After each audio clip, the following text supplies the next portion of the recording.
नमस्कार विद्यार्थी मित्रांनो, जोशना पवार या यूट्यूब चॅनलमध्ये आपल्या सर्वांचे मनापासून स्वागत आहे। आज आपण इयत्ता 10वीच्या वर्गाची विज्ञान आणि तंत्रज्ञान भाग 1 या विषयाची 2024 या वर्षाची बोर्ड प्रश्नपत्रिका उत्तरांसहित अभ्यासणार आहोत। हा पेपर 18 मार्च 2024 रोजी झालेला आहे। एकूण 40 गुणांचा हा पेपर आहे आणि वेळ हा 2 तासाचा देण्यात आलेला आहे। पहा विद्यार्थी मित्रांनो, जर तुम्हाला इयत्ता 10वीच्या वर्गाची 2022, 2023 व 2024 या वर्षाच्या इतर विषयांच्या प्रश्नपत्रिका अभ्यासायच्या असतील तर आपल्या डिस्क्रिप्शन बॉक्समध्ये इयत्ता 10वी प्रश्नपत्रिका प्लेलिस्ट देण्यात आलेली आहे। ती प्लेलिस्ट पहा आणि इतर विषयांच्या प्रश्नपत्रिकेचा देखील सराव करा। त्या अगोदर काही सूचना दिलेल्या आहेत, त्या सूचना देखील लक्षपूर्वक वाचायच्या आहेत। सर्व प्रश्न सोडवणे आवश्यक आहे। गणकयंत्राचा वापर करता येणार नाही। प्रश्नाच्या उजवीकडे दिलेल्या संख्या पूर्ण गुण दर्शवतात। प्रत्येक बहुपर्यायी प्रश्नाच्या उत्तराचे मूल्यमापन केवळ प्रथम प्रयत्नातील पर्याय ग्राह्य धरून केले जाईल व त्यालाच गुणदान दिले जातील आणि आवश्यक त्या ठिकाणी तुम्हाला आकृत्या काढायच्या आहेत। प्रश्न पहिला अ, दिलेल्या पर्यायांपैकी योग्य पर्यायाचा क्रमांक लिहा। 5 गुणांसाठी 1. उष्णतेचे SI पद्धतीतील एकक टिंब हे आहे, त्याचा ब पर्याय बरोबर आहे जूल। उष्णतेचे SI पद्धतीतील एकक जूल हे आहे। दुसरे विधान, सूर्य क्षितिजाच्या थोडा खाली असताना देखील आपल्याला दिसतो, याचे कारण। त्याचा ब पर्याय बरोबर आहे प्रकाशाचे अपवर्तन। सूर्य क्षितिजाच्या थोड्या खाली असताना देखील आपल्याला दिसतो, याचे कारण प्रकाशाचे अपवर्तन। तिसरे विधान, टिंब हा कार्बोक्लिजिक आम्लाचा क्रियात्मक गट आहे, त्याचा अ पर्याय बरोबर आहे COOH। चौथे विधान, साध्या सूक्ष्मदर्शीमध्ये टिंब भिंगाचा वापर करतात, त्याचा ड पर्याय बरोबर आहे बहिवक्र। साध्या सूक्ष्मदर्शीमध्ये बहिवक्र भिंगाचा वापर करतात। पाचवे विधान, टिंब पद्धतीत वितळलेल्या कथिलाचा थर धातूवर चढवण्यात येतो। बघा, प्रश्नातच उत्तर देण्यात आलेला आहे। त्याचा ब पर्याय बरोबर आहे कथिलीकरण। कथिलीकरण पद्धतीत वितळलेल्या कथिलाचा थर धातूवर चढवण्यात येतो। प्रश्न पहिल्यातील ब प्रश्न, खालील प्रश्न सोडवा। 5 गुणांसाठी 1. सर्वात लहान आकाराच्या अणूचे नाव लिहा। उत्तर आहे हेलियम आणि त्याचे रेणुसूत्र पण आपण लिहून घेतलेले आहे। पहा, काही जण हायड्रोजन देतील। 2024 या वर्षी हायड्रोजन किंवा हेलियम दोघांपैकी कोणतेही उत्तर लिहिलं तरी त्याला मार्क्स देण्यात आलेले आहेत, पण त्याचे योग्य उत्तर आहे हेलियम।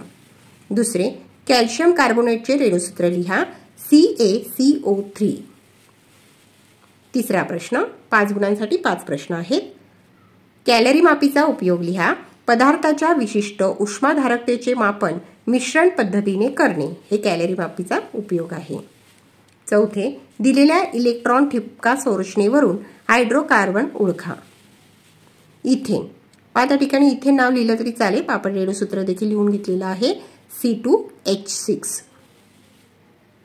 आणि 5वा प्रश्न आहे योग्य जोडी ओळखा। अ स्तंभ आणि ब स्तंभ देण्यात आलेला आहे।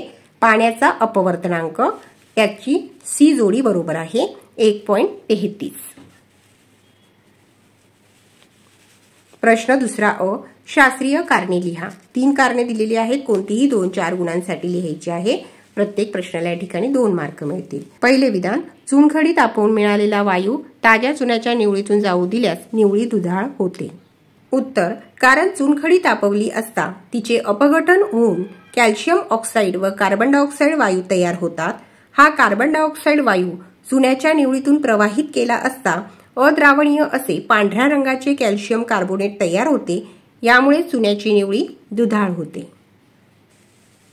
दुसरा प्रश्न, विजेच्या बल्बमध्ये कुंतल बनविण्यासाठी टंगस्टन धातूचा उपयोग करतात, त्याचे उत्तर पाहू।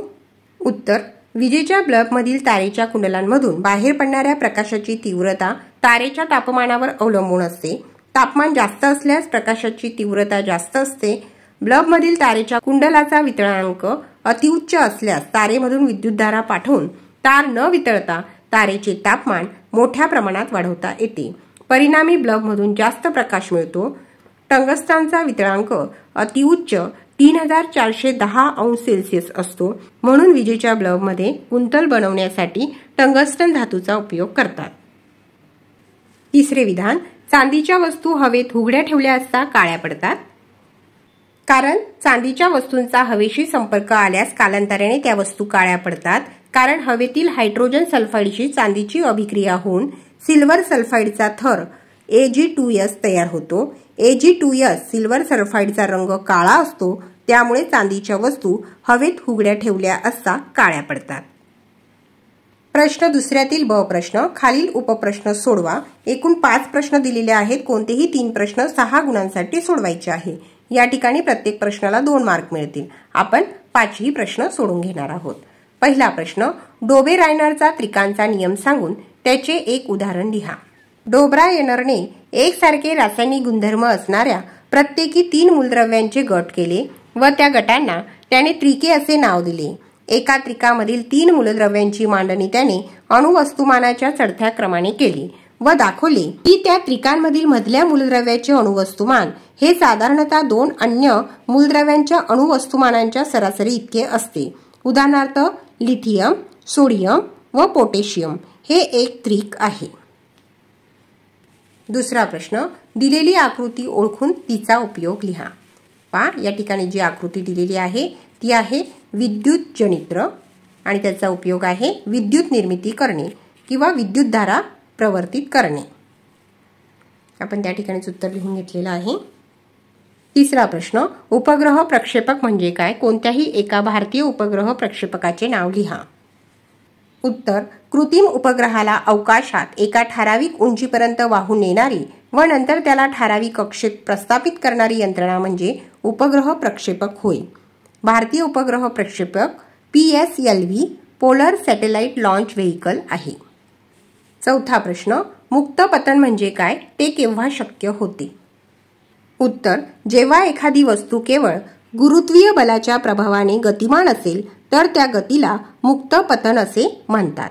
ते केव्हा शक्य होते त्याचे उत्तर पाहू. एखादी वस्तू हवेत खाली पडली असताना तिच्यावरती बले कार्यरत असतात. अधोगामी दिशेने पृथ्वीचे गुरुत्व बल, ऊर्ध्वगामी दिशेने हवेचे प्लावक बल, वस्तूच्या वेगाच्या विरुद्ध दिशेने हवेचे घर्षण बल, काही विशिष्ट परिस्थितीत प्लावक बल व घर्षण बल ही गुरुत्व बलाच्या तुलनेत नगण्य असतात. अशा वेळी वस्तू जवळजवळ एकसमान त्वरणाने खाली पडते. जेव्हा एखादी वस्तू केवळ गुरुत्वीय बलाच्या प्रभावाने गतिमान असेल तर त्या गतीला मुक्त पतन असे म्हणतात. वास्तविक हे निर्वातातच शक्य असते. आणि 5वा प्रश्न आहे. एका बहिर्गोल भिंगाचे नाभीय अंतर 20 सेंटीमीटर आहे तर त्या भिंगाची शक्ती किती असेल? या ठिकाणी आपण उत्तर सोडून घेतलेलं आहे. F बरोबर 20 सेंटीमीटर म्हणजे 0.2 मीटर. P बरोबर किती? सूत्र लिहायचे आहे. भिंगाची शक्ती बरोबर 1/, भिंगाचे नाभीय अंतर म्हणजे P बरोबर 1/F बरोबर F काय आलेला आहे 0.2. दोघांना 10ने गुणायचं आहे अंशाला आणि छेदाला. उत्तर येतं 10/2. 2 आणि 10ला भागल्यानंतर उत्तर आलं 5 डायोप्टर. प्रश्न तिसरा. खालील उपप्रश्न सोडवा. एकूण 8 प्रश्न दिलेले आहेत. कोणतेही 5 प्रश्न 15 गुणांसाठी सोडवायचे आहेत. प्रत्येक प्रश्नाला या ठिकाणी 3 मार्क मिळतील. पहिला प्रश्न. कंसातील योग्य पर्याय निवडा व उतारा पूर्ण करा.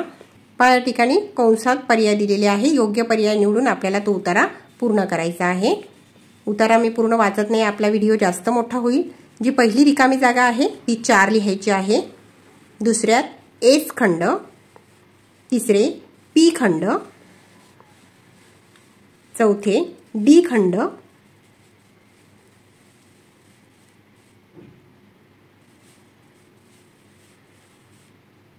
पाचवे धातू, ही सर्व मूलद्रव्ये धातू आहेत.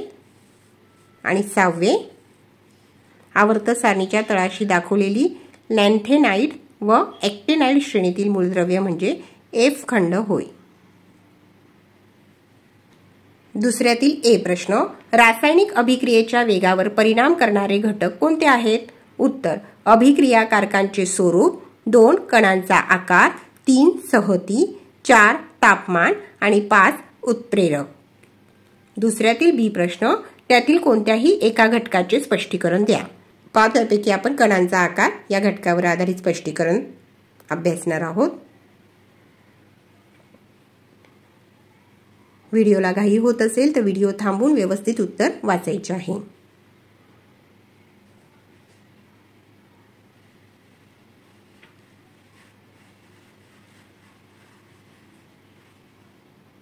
परिणाम करणारे घटक लिहिले ते 1 मार्क आणि त्या घटकाचे स्पष्टीकरण लिहिले तर 2 मार्क असा 3 गुणांसाठी तो प्रश्न आहे। तिसरा प्रश्न, खालील आलेखाचे निरीक्षण करा आणि विचारलेल्या प्रश्नांची उत्तरे लिहा। या ठिकाणी आलेख देण्यात आलेले आहे। उकळते पाणी अधिक वाफ, द्रव्य वायू अवस्था, काल मिनिटे, बर्फ अधिक पाणी अशा पद्धतीचा आलेख देण्यात आलेला आहे आणि त्यावर आधारित प्रश्न। ए, दिलेला आलेख काय दर्शवतो? उत्तर, तापमान काल आलेख। बी प्रश्न, रेषा AB काय दर्शवते? उत्तर, या आलेखात रेख AB ही 0°C या स्थिर तापमानाला बर्फाचे पाण्यात रूपांतर होण्याची क्रिया दर्शवते आणि तुम्ही जर स्थिर तापमान एवढं जरी उत्तर लिहिलं तरी चालणार आहे। सी, रेषा BC काय दर्शवते? उत्तर, रेख BC ही पाण्याच्या तापमानातील 0°C ते 100°C अशी वाढ दर्शवते आणि शॉर्टकटमध्ये उत्तर लिहिलं तर पाण्याच्या तापमानातील वाढ दर्शवते, पण आपण असंच पूर्ण वाक्यात उत्तरे लिहायची आहेत। चौथा प्रश्न, खालील आकृतीचे निरीक्षण करून तक्ता पूर्ण करा। आकृती देण्यात आलेली आहे आणि तक्ता पूर्ण करायचा आहे। ए, दोषाचे नाव, पहिल्या चौकटीत निकटदृष्टिता, दुसऱ्या चौकटीत दूरदृष्टिता। बी, प्रतिमेचे स्थान, पहिल्या चौकटीत लिहायचे आहे प्रतिमा दृष्टिपटलाच्या अलीकडे, दूरदृष्टितामध्ये येईल प्रतिमा दृष्टिपटलाच्या मागे। तिसरा कॉलम, दोषाचे निराकरण करण्यासाठी वापरलेले भिंग। निकट दृष्टितामध्ये लिहायचं आहे योग्य नाभीय अंतर असलेले अंतर्गोल भिंग आणि दूरदृष्टितामध्ये लिहायचं आहे योग्य नाभीय अंतर असलेले बहिर्गोल भिंग। पाचवा प्रश्न, आयनिक संयुगाचे कोणतेही 3 सामान्य गुणधर्म लिहा। उत्तर, आयनिक संयुगे स्थायी रूपात असून कठीण असतात। ही संयुगे ठिसूळ असून दाब दिला असता त्याचे तुकडे करता येतात। संयुगातील आंतररेणवीय आकर्षण अधिक असल्यामुळे ते तोडण्यास बरीच ऊर्जा लागते, म्हणून आयनिक संयुगाचे द्रवणांक व उत्कलांक उच्च असतात। ही संयुगे पाण्यात द्रावणीय असतात, परंतु केरोसिन, पेट्रोल यासारख्या द्रावकात अद्रावणीय असतात। स्थायी रूपातील आयनिक संयुगे विद्युतदृष्ट्या उदासीन असतात। ती विद्युत वहन करू शकत नाहीत, कारण बंदिस्त रचनेमुळे त्यातील आयनांची हालचाल शक्य नसते, परंतु वितळलेल्या अवस्थेत किंवा द्रावणातून मात्र विद्युत वहन होते। 6वा प्रश्न, आकृतीचे निरीक्षण करून खालील प्रश्नांची उत्तरे लिहा। 3 मार्कांसाठी प्रश्न 6व्यातील 3 प्रश्नांची उत्तरे लिहायची आहेत। त्यावर आधारित ए प्रश्न, न्यूटनचा वैश्विक गुरुत्वाकर्षणाचा सिद्धांत सांगा। उत्तर, विश्वातील प्रत्येक वस्तू इतर प्रत्येक वस्तूला ठराविक बलाने आकर्षित करीत असते। हे बल एकमेकांना आकर्षित करणाऱ्या वस्तूंच्या वस्तुमानांच्या गुणाकाराशी समानुपाती आणि त्यामधील अंतराच्या वर्गाशी व्यस्तानुपाती असते। हा आहे न्यूटनचा वैश्विक गुरुत्वाकर्षणाचा सिद्धांत। आकृतीवर आधारित बी प्रश्न, 2 वस्तूंमधील अंतर तिप्पट केले तर त्यामधील गुरुत्वीय बलात कोणता बदल होईल? उत्तर, गुरुत्वीय बल पहिल्यापेक्षा 1/6 होईल, म्हणजे कमी होईल। सी प्रश्न, जर त्यामधील एकाचे वस्तुमान दुप्पट केले असता त्यांच्या गुरुत्वीय बलात कोणता बदल घडून येईल?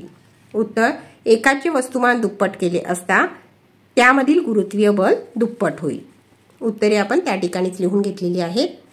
7वा प्रश्न, कोणतेही 5 लिहायचे आहेत। समजा उपग्रहाची कक्षा भूपृष्ठाबरोबर 35,780 किलोमीटर एवढ्या उंचीवर असेल आणि त्या उपग्रहाचा स्पर्श रेषेतील वेग 3.08 किलोमीटर्स व आर बरोबर 6,400 किलोमीटर असेल तर त्या उपग्रहाला पृथ्वीची परिक्रमा करण्यास किती अवधी लागेल? या ठिकाणी उत्तर सोडवलेलं आहे। आर बरोबर पृथ्वी केंद्रापासून उपग्रह कक्षेची त्रिज्या आर अधिक एच, एच बरोबर उपग्रह भ्रमण कक्षांची भूपृष्ठापासूनची उंची, व्ही बरोबर अंतरछेद काल बरोबर परिच्छेद काल बरोबर 2 पाय आर भागिले टी, टी बरोबर 2 पाय आर छेदात व्ही बरोबर 2 पाय कंसात आर अधिक एच कंस पूर्ण छेदात व्ही, आणि आता त्या सूत्रामध्ये किमती टाकायच्या आहेत आणि उत्तर येते 23 तास 89 सेकंद किंवा 23 तास 54 मिनिटे।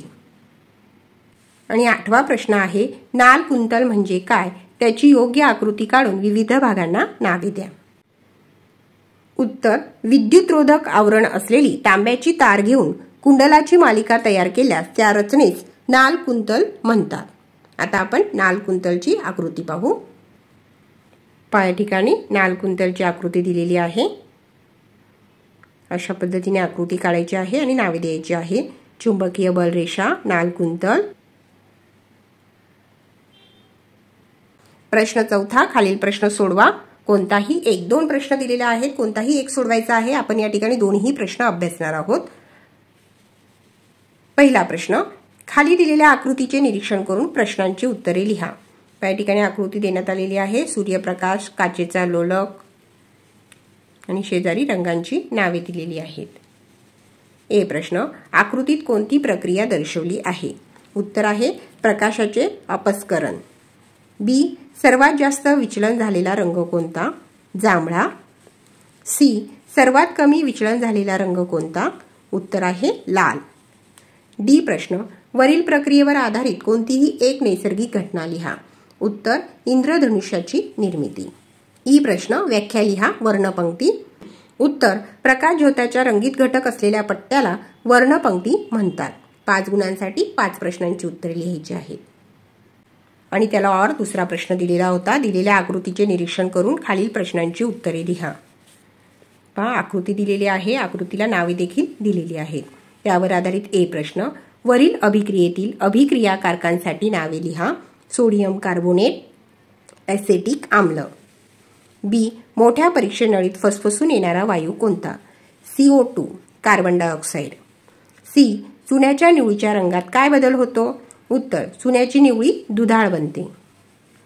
डी प्रश्न, वरील प्रयोगात सोडियम कार्बोनेट ऐवजी कोणता रासायनिक पदार्थ वापरला असता वरील प्रमाणेच उत्पादिते मिळतील? Sodium bicarbonate. आणि ई प्रश्न, ॲसेटिक आम्लाचा कोणताही एक उपयोग लिहा। उत्तर आहे व्हिनेगार बनवणे। पहा विद्यार्थी मित्रांनो, या ठिकाणी आपण विज्ञान भाग 1 ची बोर्ड प्रश्नपत्रिका उत्तरांसहित अभ्यासली। व्हिडिओ आवडल्यास व्हिडिओला लाईक करा, चॅनलला सबस्क्राईब करून ठेवा, जेणेकरून यापुढचे जे नवनवीन शैक्षणिक व्हिडिओ मी यूट्यूबवर टाकेन त्याचे नोटिफिकेशन अगोदर तुमच्यापर्यंत पोहोचेल।